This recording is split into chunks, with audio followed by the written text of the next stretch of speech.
Assalamualaikum warahmatullahi wabarakatuh. Jumpa lagi dengan Mem Yuli di sini. Pada video kali ini, Mem Yuli akan membahas materi lanjutan dari dari senyawa hidrokarbon, yaitu tentang isomer. Nah, kalian pasti bertanya apa nih maksud dengan isomer ya? Nah, kita harus tahu dulu apa yang dimaksud dengan isomer. Jadi isomer itu adalah peristiwa suatu senyawa karbon yang mempunyai rumus molekul sama tetapi mempunyai struktur yang berbeda. Jadi perlu digarisbawahi adalah rumus molekulnya sama tapi struktur yang berbeda. Nah, isomer sendiri pada senyawa hidrokarbon itu ada dua pembagian yang akan kita bahas di sini. Ada yang dikenal dengan istilah isomer struktur yang dibagi dengan dua bagian juga, yaitu rangka dan posisi. Dan yang kedua adalah isomer ruang. Isomer ruang sini yang kita bahas hanya isomer geometri. Jadi tidak semua senyawa hidrokarbon itu memiliki kedua-dua isomer ini ya. Bisa jadi hanya salah satunya yang dimiliki, yaitu isomer strukturnya saja, atau bisa memiliki isomer struktur maupun isomer ruang. Nah, yang kita akan bahas pertama dulu yaitu adalah isomer dari senyawa alkana. Nah, untuk senyawa alkana sendiri di sini dia hanya membahas tentang isomer rangka saja. Jadi kalau yang tadi seperti yang Mem katakan tadi bahwa tidak semua senyawa hidrokarbon memiliki kedua isomer tersebut. Jadi untuk alkana sendiri dia hanya membahas tentang isomer struktur, yaitu bagian isomer rangka. Contohnya misalkan buatkan isomer dari heksana. Jadi heksana itu rumus molekulnya adalah C6H14. Bagaimana cara membuat isomer dengan kerangka berbeda tapi rumus molekul yang sama? Untuk lebih memudahkan kalian membuat isomernya, kita buat yang pertama itu adalah struktur heksana rantai lurus tanpa bercabang ya. Jadi kita buatkan seperti ini, jumlah C-nya 6 dan jumlah H-nya itu 14 kalau kita hitung nih, seperti itu. Nah, kalau kita lihat struktur ini tidak memiliki cabang, berarti penamaannya akan menjadi normal heksana. Nah, ini isomer yang pertama. Selanjutnya kita buatkan isomer yang kedua. Bagaimana caranya? Kita ubah rantai utamanya itu menjadi 5 seperti ini. 1, 2, 3, 4, 5. Nah, berarti ada kelebihan satu karbonnya. Kelebihan satu karbonnya kita letakkan menjadi cabang. Nih, posisi cabangnya meletakkan di atom C nomor 2 karena kalau diletakkan di atom C nomor 1 nanti penamaannya akan sama dengan struktur yang pertama tadi, normal heksana. Jadi kalau cabangnya dipindahkan nomor 2 nanti penamaannya akan berbeda, jadinya seperti ini, 2 metil pentana. Selanjutnya kita buatkan lagi dengan struktur isomer yang berbeda. Yang itu kita tempatkan atom C-nya, cabangnya kita coba letakkan di atom C nomor 3. Nih, apakah dia menghasilkan nama yang baru? Kalau dia menghasilkan nama yang baru, artinya struktur itu adalah merupakan isomer dari C6H14. Nah, kalau kita buatkan ini namanya nih jadinya 3 metil pentana. Nah, 3 metil pentana. Angkanya beda, artinya strukturnya juga berbeda ya. Jadi walaupun nama belakangnya sama, tapi jika angkanya berbeda, itu sudah dipastikan bahwa strukturnya juga berbeda. Oke, kita lanjut lagi. Jika rantai utamanya sudah kita buatkan, C-nya jumlahnya 5 itu sudah selesai kayak seperti ini. Misalnya kita coba letakkan lagi C-nya di nomor 4, tidak bisa ya, karena nanti penamaannya juga akan sama dengan 2 metil pentana. Jadi rantai utamanya 5 kita ubah lagi menjadi rantai utamanya menjadi 4. Nih seperti ini, 1, 2, 3, 4. Nanti peletakan Dua karbon yang lainnya itu kita coba letakkan di nomor 2 semua ya. Jangan pernah tempatkan cabang di nomor 1 karena akan menjadi rantai terpanjang, bukan menjadi rantai cabang. Oke, nah seperti ini. Kalau seperti ini nanti jadinya penamaannya seperti apa? Itu 2,2 dimetilbutana. Nama yang baru lagi ya. 2,2 dimetilbutana. Selanjutnya, masih bisakah kita buatkan isomernya? Ini masih bisa ya. Coba kita buatkan lagi, kita pindahkan satu cabangnya ke nomor yang lain. Jadi seperti ini ya. Nah, kalau seperti ini namanya kira-kira seperti apa? 2,3 dimetilbutana ya. Oke. Apakah masih bisa dibuatkan struktur yang baru? Kita ubah lagi jadi rantai C-nya utamanya 3, tetap tidak bisa ya. Jadi untuk C6H14 itu hanya memiliki jumlah isomer sebanyak 5. Nah, kita cek semuanya. Apakah semua struktur ini memiliki rumus molekul yang sama? Jadi ya, cara menghitungnya kita hitung semua jumlah C-nya ini berapa. Ini C-nya 6, hanya berapa? 14 ya. Di bawah sini juga C-nya berapa, termasuk cabang-cabangnya dihitung ya. 1, 2, 3, 4, 5, 6, hanya berapa. Kalau hanya 14 juga termasuk isomernya. Demikian yang lainnya. Untuk dimetilbutana juga begitu. Jadi C-nya ada 4 yang ini, tambahkan di atas 5, 6, hanya juga 14. Itu merupakan isomernya. Jadi semuanya struktur ini yang telah membuatkan ini itu semuanya memiliki rumus molekul yang sama, yaitu C6H14. Yang membedakannya adalah kerangka strukturnya. Dibuktikan dengan nama yang berbeda. Oke? Jadi cara membuat isomer seperti ini. Oke, sekarang kita lanjut lagi ke isomer alkena ya. Nah, kalau isomer alkena ini lebih kompleks lagi, karena pada isomer alkena dia memuat isomer rangka, posisi, dan geometri. Jadi semuanya ada. Di pembagian isomer hidrokarbon tadi, yang isomer struktur maupun ruang itu dimiliki oleh isomer alkena. Contohnya seperti apa?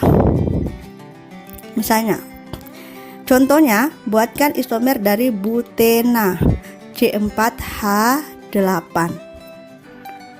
Nah, yang pertama yang kita buat, misalkan isomer strukturnya dulu ya. Jadi isomer strukturnya seperti yang Membi katakan tadi, karena alkena itu mengandung ikatan rangkap 2. Jadi kita coba buatkan dulu struktur alkena C4H8 yang rantai lurus ya, tanpa cabang.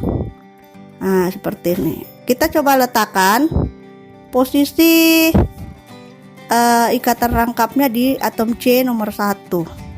Nah, seperti ini ya, tidak ada cabangnya karena rangkapnya di nomor 1, jadi harus ada penomoran nama. Jadi namanya adalah 1 butena. Ini yang pertama. Yang kedua, bagaimana cara mudah membuat isomer yang berikutnya untuk C4H8? Coba dipindahkan ikatan rangkapnya di nomor 2. Nih. Jadi namanya apa? Jadinya 2 butena. Ini yang dimaksud dengan isomer posisi. Maksudnya posisi ikatan rangkapnya bisa dipindah-pindahkan. Tidak bisa dimiliki oleh alkana yang tadi ya. Jadi kalau alkana hanya memiliki isomer rangka, tapi untuk alkena dia bisa menyangkut isomer posisi juga ya, karena ada ikatan rangkap pada rantai karbonnya. Jadi posisinya bisa dipindah-pindahkan.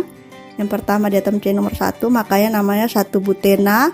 Lalu dipindahkan lagi di atom C nomor 2, namanya 2 butena. Oke, kalau sudah kita pindahkan ikatan rangkapnya, baru kita bermain di rantai cabangnya. Nih, coba kita buatkan. Karena yang di atas ini rantai utamanya atom C-nya 4, dibuatkan lagi atom C-nya jumlahnya 3. dan cabangnya diletakkan di nomor 2. Bisa ya? Jadi seperti ini. Kira-kira penamaannya jadi apa? 2-metil 1-butena. Oke. Nah, sekarang kita cek apakah semua struktur ini memiliki rumus molekul sama, ya. Jadi cara menghitungnya adalah hitung semua jumlah atom C yang ini. C-nya 4 ya. Jumlah H-nya berapa? Apakah 8? Kalau 8 berarti dia cocok ya. 1-butena itu masuk ke dalam rumus molekul yang sama isomernya. Jadi perlu diperhatikan jumlah H-nya, jangan sampai salah untuk menggambar strukturnya. 2-butena juga demikian, C4H8, 2-metil 1-butena juga C4H8. Jadi dihitung semua atom C-nya sampai di cabang-cabangnya, dan jumlah H-nya juga dihitung sampai di cabang-cabangnya. Jika jumlahnya sama, C4H8 itu merupakan termasuk isomer dari struktur yang sebelum-sebelumnya ini, 1-butena maupun 2-butena. Oke. Yang ini termasuk isomer rangka ya.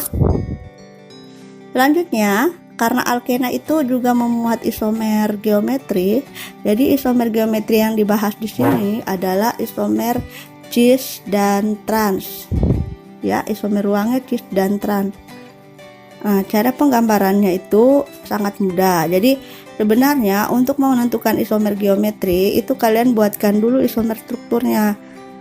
Nanti dari isomer struktur ini kita pilih yang mana yang bisa membentuk isomer geometri. Ada syaratnya, yaitu misalkan 1-butena bisakah dijadikan isomer geometri? Ternyata tidak bisa ya, karena atom C-nya itu mengikat atom yang sama, gugus yang sama. Ya. Jadi di antara ketiga struktur ini yang bisa membentuk isomer geometri adalah 2-butena. Seperti ini. 2-butena kenapa masuk dalam isomer geometri? Ini kita buatkan ikatan rangkapnya ini kan di tengah-tengah sini ya. Ikatan rangkapnya seperti ini. Ini dia mengikat H, yang ini juga mengikat H. Di atas mengikat CH3, yang di bawah mengikat CH3. Syaratnya adalah atom C yang berikatan rangkap ini jangan mengikat 2 gugus atom yang sama. Harus berbeda ya, CH3 di sini, H di sini. Kalau seandainya di sini H, di atasnya H, itu tidak bisa dikatakan sebagai isomer geometri. Ya. Sama seperti ini. Ini kan kalau C ikatan rangkapnya nih. Ini ada mengikat H2 ya, berarti dia mengikat satu atom C-nya ini mengikat atom yang sama. Itu tidak bisa dikatakan isomer geometri. Jadi syaratnya harus atom C yang berada pada posisi ikatan rangkap ini harus mengikat 2 gugus yang berbeda. Ya, itu syarat isomer geometri. Nah, sekarang bagaimana penamaan dari struktur ini? Nah, karena dia posisi yang kembarnya ini terhadap ini, atau terserah, atau ini terhadap ini nih yang samanya, itu posisinya sejajar, maka penamaannya itu harus diawali dengan kata cis. Cis 2-butena. 2-butena dari mana? Diangkat dari sini ya. Nanti namanya cis 2-butena. Selanjutnya, kalau dia memiliki isomer geometri bentuk cis, sudah pasti dia juga memiliki bentuk geometri trans. Ini modelnya seperti ini. Kalau trans itu tinggal kita putar saja salah satunya. Misalnya ini kita balik ke atas, yang ini balik ke atas, ini balik ke bawah. Jadi posisinya nanti yang kembarnya ini entah H yang ditinjau atau CH3-nya itu posisinya berseberangan ya. Jadi kalau posisinya berseberangan seperti ini, nanti penamaannya diawali dengan kata trans. Trans 2-butena. 2-butena dari mana? Diangkat dari sini juga ya. Oke. Paham ya tentang pembuatan struktur untuk senyawa alkena. Jadi untuk senyawa alkena itu pembahasannya, dia pembuatan strukturnya itu lebih banyak karena dia bukan hanya memuat isomer struktur tapi juga memuat isomer geometrinya atau isomer ruangnya ya. Oke. Jadi seperti itu ya untuk isomer alkena. Selanjutnya kita lanjut ke isomer alkuna. Kalau isomer alkuna yang membedakannya, dia tidak memiliki isomer ruang seperti alkena. Yang ada hanya isomer struktur baik posisi maupun rangka ya untuk alkuna. Nih, isomer rangka dan posisinya. Contohnya misalkan buatkan isomer dari pentuna. Pentuna adalah C5H8. Cara membuatnya sangat mudah seperti yang sebelum-sebelumnya. Kita coba buatkan dulu rantai lurusnya dengan posisi ikatan rangkapnya. Coba dibuatkan di nomor 1 dulu. Nanti akan menghasilkan nama struktur 1 pentuna ini. Kemudian kita coba buat lagi ikatan rangkap 3-nya dipindahkan di atom C nomor 2. Kira-kira seperti ini. Nanti dapatnya 2 pentuna. Kalau kita pindahkan lagi ini ikatan rangkapnya ke sini, kira-kira menghasilkan nama baru tidak? Jadi namanya bukan 3 pentuna, tapi kembali lagi ke 2 pentuna. Ingat, penomoran atom karbon itu dimulai dari paling dekat dengan ikatan rangkap ya. Jadi untuk yang rantai lurus tidak bercabang, untuk ikatan rangkap 3 pada senyawa pentuna itu sampai di sini. Jadi kita buatkan lagi, coba buatkan untuk rantai utamanya C-nya jumlahnya 4. Nih, jumlah C-nya 4 dengan posisi ikatan rangkapnya di nomor 1. Kira-kira bisa tidak? Nah, seperti ini ya. Jadi cabangnya ini diletakkan di atom C nomor 3. Kenapa tidak diletakkan di atom C nomor 2? Karena pada atom C nomor 2 itu tangannya C sudah stabil, jumlahnya 4. Jadi kalau kita paksakan untuk menempatkan gugus cabangnya di atom C nomor 2, nanti jumlah tangan C jadi 5. Jadi kita harus pintar-pintar juga membuat strukturnya dengan melihat jumlah tangan C-nya apakah sudah oktet atau belum. Jadi kalau dia sudah oktet, jangan dipaksakan untuk menempatkan gugus cabangnya pada nomor itu ya. Jadi seperti ini. Nah, namanya seperti apa? Namanya seperti ini ya, 3 metil 1 pentuna. Baik, demikianlah pembahasan mengenai isomer alkana, alkena maupun alkuna. Semoga apa yang telah menjelaskan tadi kalian mudah pahami. Sekian dari Mem.